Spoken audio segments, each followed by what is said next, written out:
My whole getting together with Fred Coe happened in the spring. I guess it was the spring of '53. And so I wouldn't start with Fred until the fall because he was taking the summer off. I was newly married and he wanted to have some time to get his life kind of settled. And so he was going to be gone the whole summer, and David Susskind was his associate producer at Talent Associates.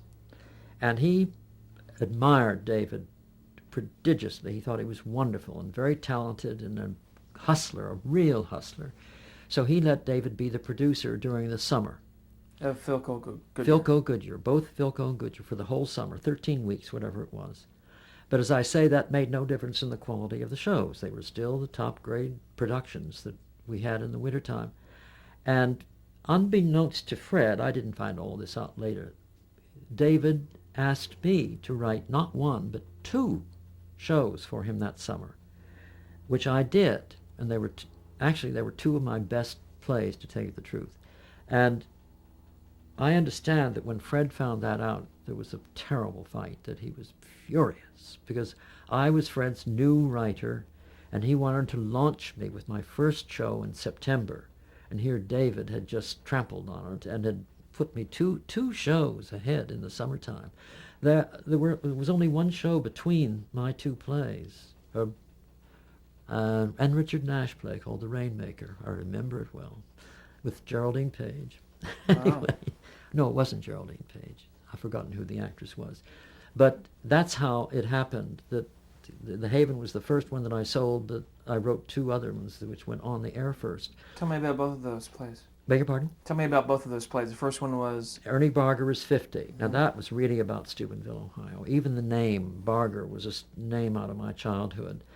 And he was a China manufacturer, and Steubenville was filled with, not filled, but it had many China manufactories. And when I was a little boy, we used to ride out the brick road on Sunday, past the potteries, and there'd be a trash heap where they'd thrown out defective plates and cups and saucers that were unglazed, and we'd stop and be able to pick out. You could find good ones, and because they were unglazed, they took watercolors, and we'd take them home and paint them and all that. And I put all that into this play about this Ohio family.